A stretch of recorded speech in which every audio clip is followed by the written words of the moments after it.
Halo semuanya, baik lagi dengan saya Stephen Manuel. Jadi di sini saya ingin menjelaskan mengenai fundamental C++ kembali dengan dalam mata kuliah praktikum algoritma pemrograman. Di sini sebelumnya perkenalkan, nama saya Stephen Manuel dengan NIM 3 digit terakhir 074 dari Teknologi Rekayasa Otomasi Sekolah Vokasi Departemen Teknologi Industri Universitas Diponegoro. Di sini tanpa langsung lama-lama kita langsung aja masuk ke dalam isinya. Di sini ya pertama-tama kita ada daftar isi. Yang pertama itu ada kita akan membahas variabel, yaitu yang pertama ada variabel, yang kedua itu ada tipe data, yang ketiga itu ada konstanta, setelah itu ada array, lalu input atau output mengguna fungsi, scope variabel, dan contoh aplikasinya. Maksudnya kita masuk ke dalam variabel. Variabel itu adalah tempat penyimpanan data dalam memori yang memiliki nama dan dapat diubah nilainya selama program berjalan. Nah, karakteristik variabel sendiri yaitu harus memiliki nama yang unik, memiliki tipe data tertentu, dapat menyimpan nilai yang sesuai dengan tipe datanya, dan nilai dapat diubah selama program berjalan. Ya, contoh deklarasi variabelnya itu seperti ini. CPP integer age itu ada 20 dan double height-nya itu ada 175 dan grade-nya A. Nah, jadi variabel yang di sini digunakan yaitu variabel integer, variabel double itu untuk bilangan desimal, dan variabel karakter dan variabel boolean. Lalu kita masuk dalam penjelasannya. Apa aja sih dari variabel itu fungsinya?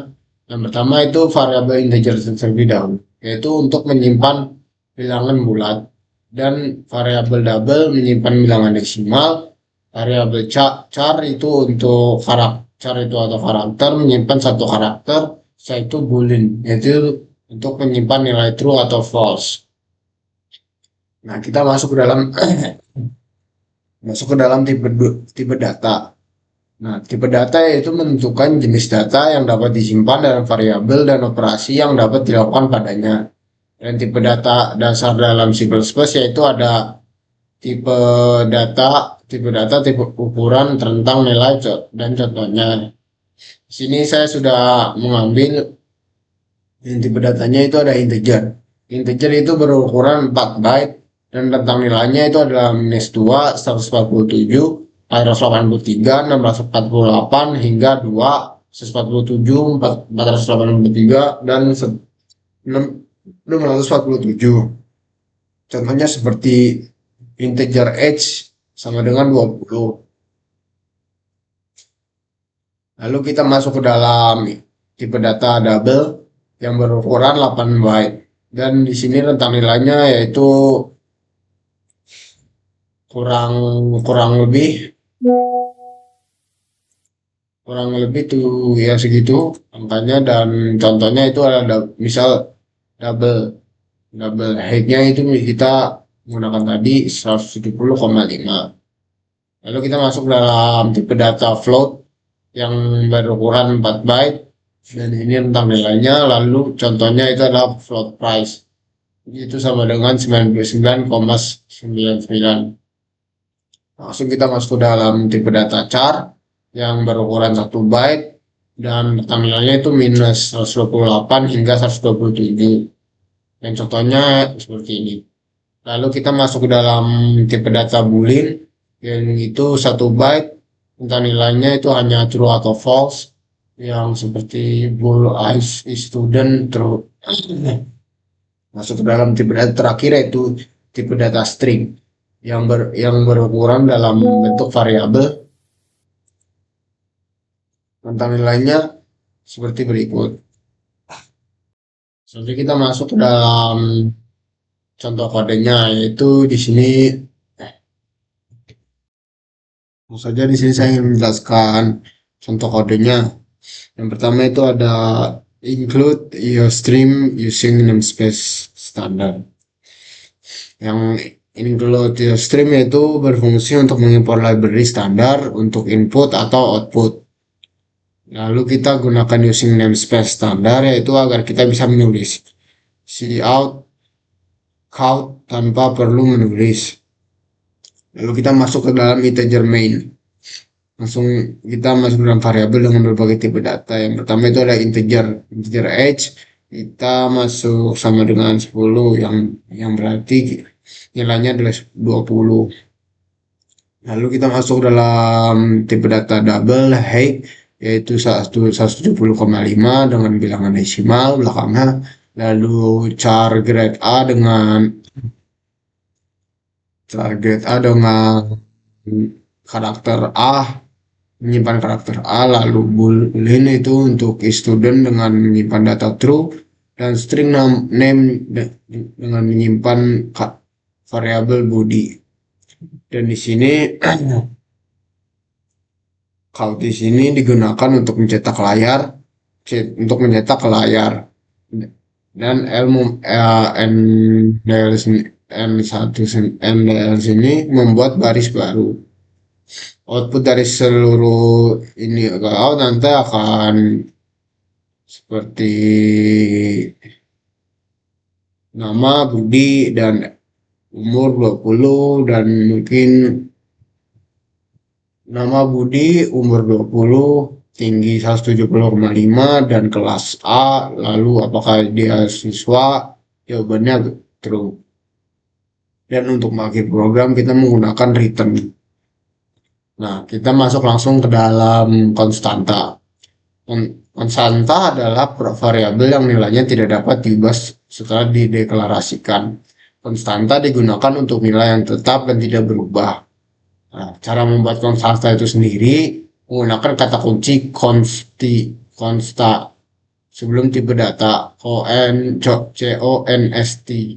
sebelum tipe data. Nah, di sini ada contoh kodenya yaitu const double pi sama dengan 3, ini pi ya, pi dalam jika kalian tahu pi do 27 ya seperti ini. Lalu kita masuk ke dalam konstanta integer max size sama dengan 100, konstanta string up underscore name itu my application. Nah, keuntungan menggunakan konstanta. Keuntungan dalam menggunakan konstanta sendiri yaitu untuk mencegah perubahan nilai secara tidak sengaja, membuat kode lebih mudah dibaca dan mudah dipahami, memudahkan maintenance jika perlu mengubah nilai cukup di satu tempat. Nah, di sini merupakan contoh kodenya. Sama seperti tadi, include your stream itu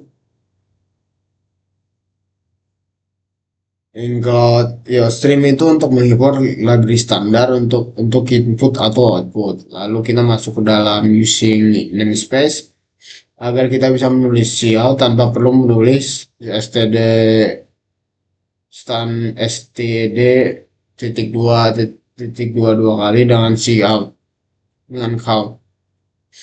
Lalu di sini kita masuk ke dalam konstantanya itu konstanta double pi 3,419.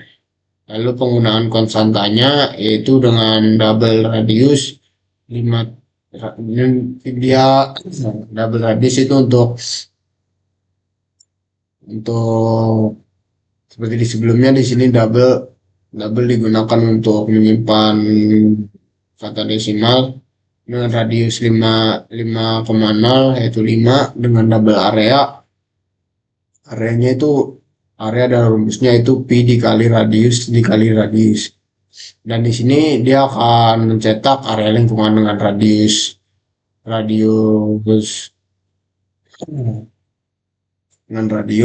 adalah di sini akan jawabannya. Nah, nilai konstantanya pi adalah sekian. Dan jika pi sama dengan 3,14 error, konstanta tidak dapat diubah. Dan return itu adalah untuk mengakhiri program. Lalu kita lanjut ke dalam array. Array adalah struktur data yang menyimpan sekumpulan data dengan tipe yang sama dalam memori yang berurutan. Nah, karakteristik array sendiri yaitu memiliki elemen yaitu elemen memiliki indeks mulai dari 0. Ukuran array dapat ditentukan saat deklarasi array statis. Menggunakan vektor, untuk array dinamis, ukuran dapat diubah. Lalu array statis, lalu ada yang pertama itu ada array statis. Deklarasi dan inisialisasinya yaitu integer numbers 5. Di sini ada 5 angka berurutan 10, 20, 30, 40, 50. Atau kita bisa menggunakan integer number 5 atau deklarasi tanpa inisialisasi. Nah, seperti ini, menambah elemen hanya pada saat inisiasi atau mengubah nilai. Contohnya seperti number 0 sama dengan 10. Tetapkan nilai ke indeks 0. Lalu number 1 sama dengan 20 menentukan indeks ke dalam 1 seperti sebelumnya. Dan mengakses elemen, yaitu integer value sama dengan numbers 0, yaitu berfungsi untuk mengakses elemen pertama, lalu cout numbers 2 itu untuk mengambilkan elemen ketiga, lalu untuk selanjutnya menambilkan array, yaitu untuk for sama dalam kurung integer i sama dengan 0. Lalu selanjutnya seperti itu. Kita masuk ke dalam yang B, yaitu vektor array dinamis.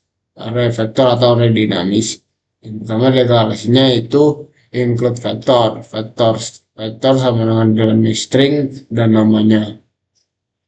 Lalu menambah elemen. Cara untuk menambahkan elemennya itu name pushback. Semisal kita namanya Alice, name pushback di Bob, Charlie, mungkin itu. Dan kita menambah di akhir. Dan setelah itu mengakses elemen. Mengakses elemennya itu ada yang pertama itu ada string first, itu mengakses elemen pertama dan mengambilkan elemen kedua itu dengan jihad names dalam kurung 1, ya, seperti itu. Setelah itu kita menampilkan vektor ya, dengan metode 1 menggunakan index. Lalu dengan kalau metode 2 ini menggunakan range based loop C++11 dengan codingan berikut. Lalu kita masuk ke dalam contoh kode lengkapnya, yaitu ini seperti awal. Namanya ada using namespace std, yaitu agar kita bisa menulis cout dan vektor di sini tanpa menuliskan kata-kata std gitu ya. Nah, di sini langsung aja kita ke dalam inmainnya, itu program selalu dari fungsi yaitu main. Satu bagian pertama itu ada array, ada number yaitu ada 3 number yang berisi 3 integer sendiri, yaitu diisi langsung dengan nilai 10, 20, 30. Lalu kita masuk ke dalam cout, itu untuk mencetak tulisan array elemen, lalu mengganti baris. Lalu kita masuk ke dalam fungsi for, yang itu yang di dalamnya ada integer i sama dengan 0, yaitu loop dimulai dari indeks 0, lalu ini yang berarti jika sudah mencapai indeks ketiga. Lalu i++ berartikan setiap loop nilai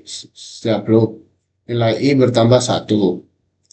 Nah, lalu kita masuk ke dalam number i, yaitu mengakses elemen array berdasarkan indeks, dan code sendiri untuk mencatat setiap elemen diikuti spasi. Nah, dan code n itu untuk pindah baris untuk mencetak array. Lalu kita masuk ke dalam vektor array dinamisnya, yaitu vektor string names itu untuk membuat vektor bernama names berisi elemen tipe string, lalu berukuran awal yang berukuran awalnya 0. Nah, catatan di sini ini butuh seperti definisi seperti definisinya itu as include vektor di atasnya. Lalu kita masuk untuk menambahkan elemen ke vektor, yaitu ini untuk menambahkan elemen fungsinya yaitu untuk menambahkan elemen ke bagian akhir vektor. Lalu kita masuk ke dalam code yang menampilkan judul untuk data vektor. Lalu kita masuk ke dalam loop yang integer i sama dengan 0 itu mulai dari indeks pertama, lalu ini untuk menjumlahkan memberi jumlah elemen dalam vektor. Dalam kasus ini menjadi ada 3, dan names itu untuk mengakses elemen dari indeks ke i dan dicetak satu persatu. Code NL itu untuk membuat baris baru setelah mencetak seluruh elemen vektor. Lalu terakhir untuk menandakan program selesai. Lalu kita bisa lanjut ke dalam selanjutnya, yaitu input atau output pengguna. Di sini input atau output dari atau O memungkinkan program berinteraksi dengan pengguna melalui keyboard input dan layar output. Yang pertama itu adalah output, yaitu cout, yaitu outputnya itu cout hello world lalu n. Dia akan mengeluarkan kata dengan bisa di running, dia akan menuliskan hello world, dan jika kita tulis code nilai x, dia akan mengeluarkan nilai x titik 2. Lalu kita masukkan input, yaitu cin atau getLine. Nah, perbedaannya itu ada cin yaitu untuk input sederhana. Nah, digunakan untuk input tipe data dasar, integer, double, char, dan lain-lainnya. Berhenti membaca pada spasi atau nilai. Nah, contohnya itu seperti ini. Integer age, put enter your age. Cin sama dengan age-nya. Dia akan menginputkan age. Kita akan disuruh menginput nilai umur kita. Lalu yang kedua itu adalah getLine untuk input string, yaitu digunakan untuk input string yang mengandung spasi, membaca seluruh baris hingga new line. Contohnya itu seperti string name, cout, yaitu outputnya enter your full name, dan getLine-nya misal enter your full name, misal nama saya Steven spasi Immanuel. Dia akan menginput nama kita. Dikarenakan di sini sesuai fungsinya itu untuk menggunakan untuk input string yang mengandung spasi. Nah, pentingnya untuk membersihkan buffer, yaitu ketika menggunakan cin diikuti getLine, perlu membersihkan buffer dengan cin ignore ini. Seperti ini, integer age, string name, itu integer age, lalu untuk membersihkan buffer sebelum getLine. Lalu setelah itu enter your full name ini. Nah, kita masuk ke dalam contoh kode lengkapnya. Langsung aja kita masuk ke dalam contoh kodenya, yaitu pertama ada ini nomor seperti yang tadi, lalu kita masuk ke dalam integer age yang menyimpan usia dalam bilangan bulat, lalu string name-nya menyimpan nama lengkap dalam bentuk teks. Lalu bagian pertama itu input menggunakan cin, yaitu code untuk mencetak tulisan. Lalu cin x menerima input agar spasi pertama saja, sampai spasi pertama saja. Nah, jadi dia hanya menginput satu spasi pertama saja. Lalu contohnya semisal kita memberikan angka 19, dia akan outputnya akan keluar kita ada 19.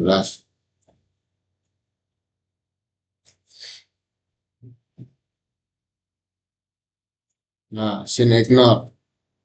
Kenapa harus ada scene ignore? Dan dijelaskan. Nah, karena ketika kita menekan enter setelah masukkan angka, enter itu akan tersimpan di buffer input.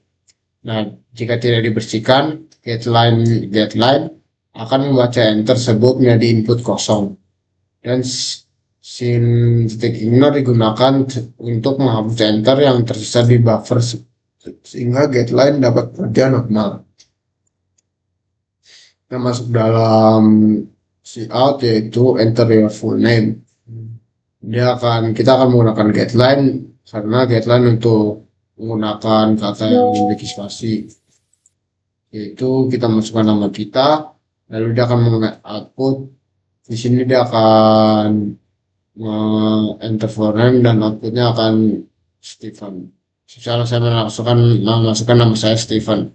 Lalu di sini outputnya dia akan menuliskan coutnya hello, misalnya nama saya Stephen, hello Stephen, you are age yang kita masukkan misal 18, dia akan menuliskan hello Stephen, you are 18 years old.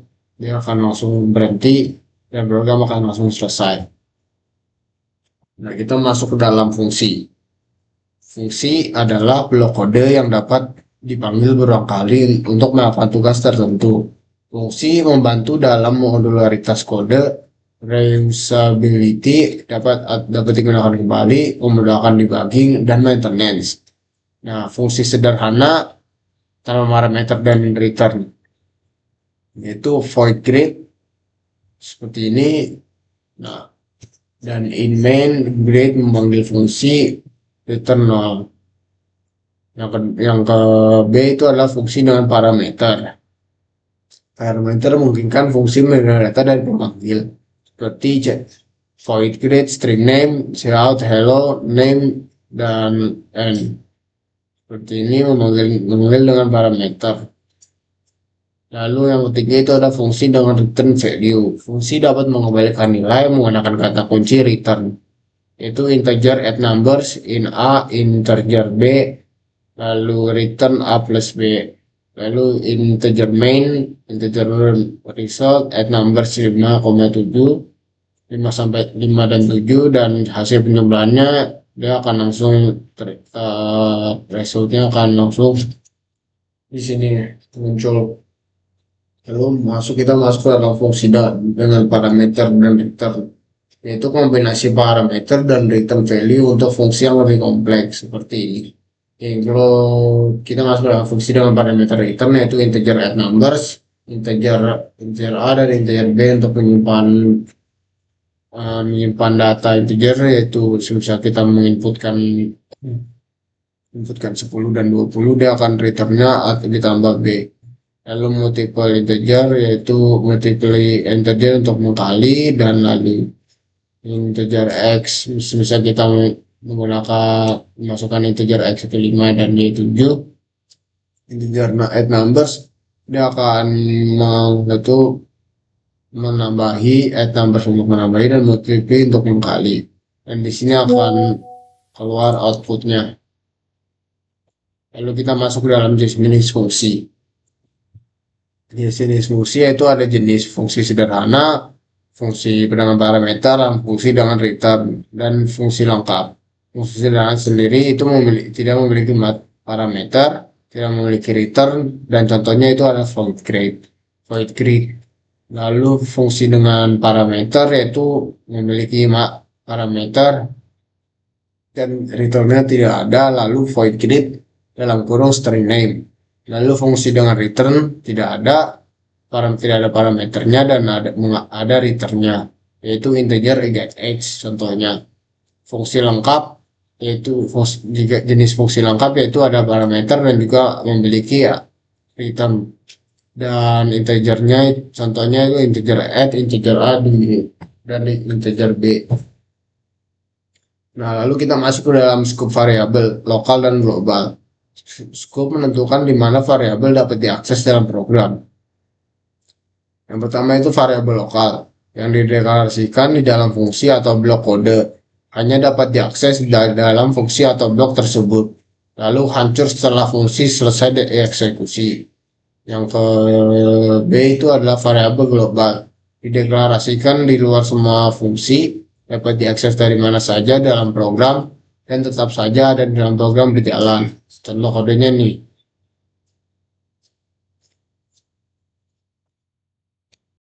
Nah, kita masuk ke dalam penjelasan kodenya. Yaitu pertama ada integer global value yaitu sama dengan 100. Nah, ini variabel ini berada di luar fungsi manapun ya. Dan bisa diakses dari semua fungsi di dalam file yang sama. Dan nilainya itu adalah 100. Dan void show values yaitu untuk fungsi tanpa nilai balik void.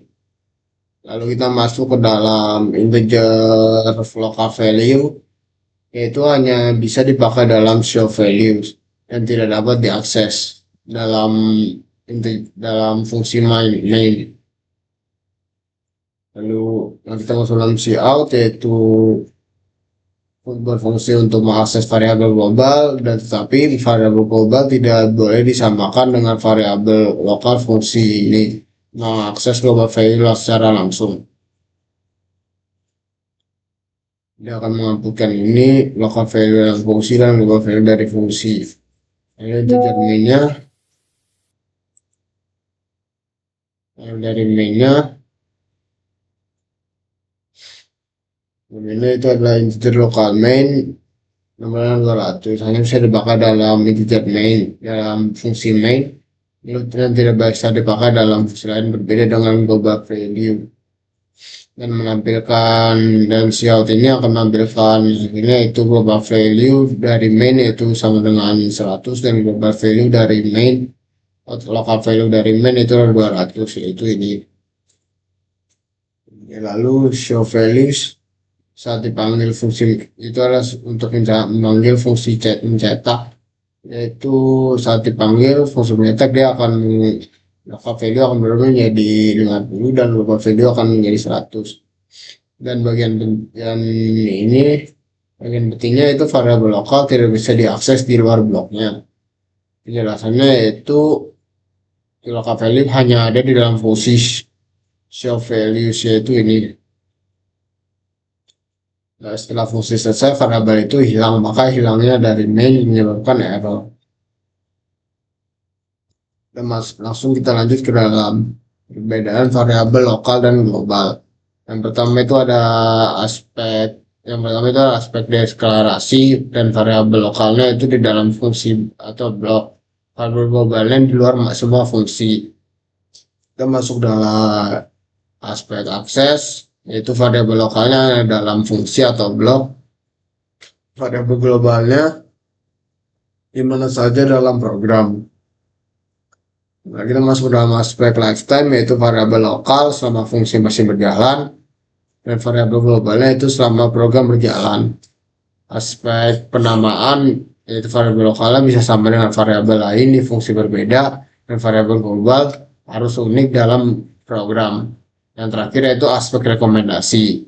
Variabel lokalnya itu digunakan untuk data sementara dan variabel globalnya hanya untuk data yang benar-benar diperlu akses global. Catatan penting yaitu hindari penggunaan variabel global berlebihan dan variabel lokal lebih aman dan lebih mudah didebug dan gunakan variabel global hanya jika benar-benar diperlukan. Dan contoh aplikasinya itu konversi suhu. Program untuk mengkonversi suhu untuk antara Celsius ke Fahrenheit. Seperti penjelasannya rumus Celsius ke Fahrenheit itu ada Fahrenheit sama dengan Celsius dikali 9,5 dan lalu dalam kurung ditambah 32. Rumus Fahrenheit ke Celsius yaitu Celsius sama dengan Fahrenheit dikurangi 32. Setelah itu dalam kurung dikali 5/9. Contoh kodenya yaitu seperti ini. Kita menggunakan fungsi integer double yaitu untuk menggunakan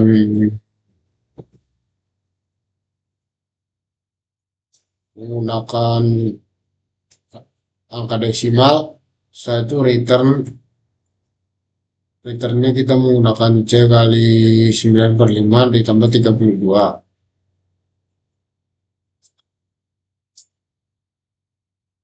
Fungsi konversi Fahrenheit ke Celsius.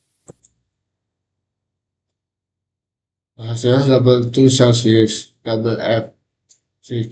Returnnya itu adalah F minus 32 dikali 59. Nah, ini adalah fungsi konversi Fahrenheit ke Celsius.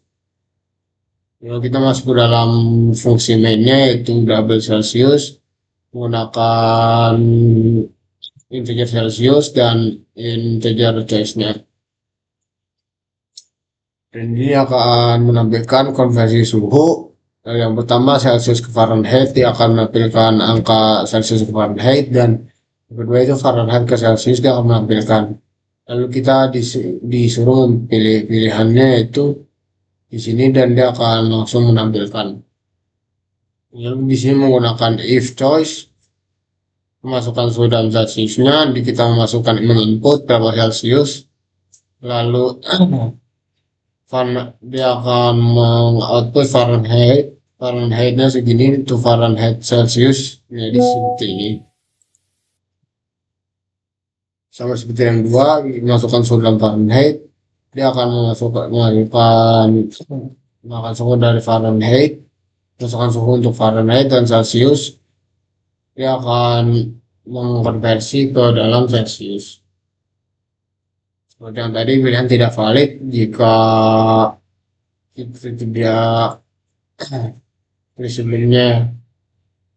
Nah, penjelasan kodenya itu fungsi itu Fahrenheit menerima Celsius dan mengambilkan Fahrenheit. Lalu yang kedua itu fungsi itu Celsius menerima nilai Fahrenheit dan mengembalikan Celsius.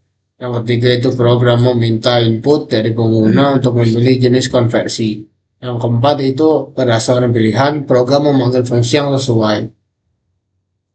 Dan yang kedua itu ada kalkulator sederhana yang sebelum kita gunakan. Di sini ada ini, kalian bisa membaca, mungkin bisa selalu menjelaskan saja kodenya, yaitu program menerima dua bilangan A dan B dan operatornya itu OP, dan menggunakan switch case untuk memilih operasi berdasarkan operator. Untuk operasi pembagian dilakukan mencetak pembagian 0 untuk mencegah error. Jika operator tidak valid, maka harus ada error. Dan ini adalah hasil codingannya. Kalian bisa lihat di sini menggunakan in dan integer double dan char karakter. Kemudian menggunakan case, break menggunakan jeda, lalu ini. Lalu kita yang ketiga itu pengelolaan data mahasiswa. Program untuk mengelola data mahasiswa menggunakan structure atau struct dan vector. Penjelasannya itu menggunakan struct untuk menyimpan data mahasiswa, nama, umur, dan GPA itu adalah IPK. Dan lalu menggunakan vector untuk menyimpan multiple mahasiswa. Yang ketiga itu menerima input data dari pengguna. Yang keempat itu mengumpulkan data semua mahasiswa. Contoh kodenya seperti berikut.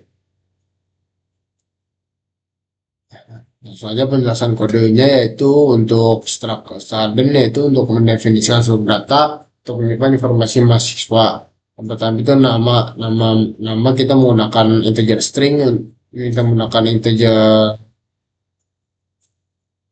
nama itu menggunakan integer string, yaitu untuk menyimpan nama, lalu integer untuk menyimpan umur, dan double untuk menyimpan IPK. Vector suddennya itu untuk menyimpan kumpulan data mahasiswa secara dinamis, lalu input datanya itu loop untuk menerima input sebanyak jumlah mahasiswa. Setiap iterasi membuat objek student baru, data diisi melalui input pengguna, objek ditambahkan ke vektor menggunakan pushback. Menampilkan data menggunakan range based loop untuk iterasi, menampilkan semua data mahasiswa ke dalam tabel. Dan kesimpulannya di sini variabel adalah tempat penyimpanan data yang dapat diubah, dan tipe data menentukan jenis data yang dapat disimpan, lalu konstanta untuk tetap yang tidak dapat diubah, lalu struktur data untuk menyimpan kumpulan data, dan I atau yo kombinasi program dengan pengguna, fungsi yaitu kesimpulan yang blok kode yang dapat dipanggil berulang, scope itu untuk jangkauan akses variabel dalam program, lalu aplikasi praktisnya itu implementasi ke dalam program nyata. Selanjutnya kita masuk ke dalam running programnya. Di sini saya mungkin menjelaskan programnya terlebih dahulu. Yang pertama itu ada fungsi konversi Celsius ke Fahrenheit. Yang itu F itu adalah F, F itu adalah parameter suhu Fahrenheit. Dengan rumus konversinya itu Celsius dikurangi Fahrenheit dikurangi 32 dikali dalam kurung dikali 5/9. Nah, langsung kita masuk ke dalam fungsi mainnya, yaitu ada double Celsius dan in choice, yaitu Celsius sendiri itu untuk menyimpan suhu dan choice menyimpan pilihan menu satu atau dua. Kita masuk dalam cout, yaitu menampilkan layar ke teks. Di sini untuk menampilkan layar ke teks yaitu konversi suhu Celsius ke Fahrenheit, atau Fahrenheit ke Celsius, lalu pilihan. Dan sehingga itu choice. Choice itu untuk menerima input pilihan dari user. Yang ketujuh itu ada percabangan, yaitu yang if choice pertama, yaitu user memasukkan suhu Celsius, fungsi itu Fahrenheit dipanggil, dan hasil ditampilkan. Lalu masuk dalam pilihan dua, yaitu user memasukkan suhu Fahrenheit, fungsi itu Celsius dipanggil, hasil ditampilkan. Dan jika kita memilih yang salah, ya, akan muncul jika user akan muncul ketika kita memasukkan angka selain satu atau dua, dan return 0 untuk mengalihkan program. Maksudnya di sini kita running programnya, mungkin kita masukkan satu, kita masukkan 45 derajat. Nah, suhu Fahrenheit adalah 139. Nah, running lagi, kita pilih nomor 2, masukkan suhu dalam Fahrenheitnya, kita masukkan 59. Nah, suhunya Celsius ada 59. Kita running kembali, kita pilih nomor 3. Nah, pilihan tidak valid sesuai dengan ini. Nah, mungkin cukup sekian video yang bisa saya sampaikan. Terima kasih telah menonton. Sampai jumpa dalam video selanjutnya.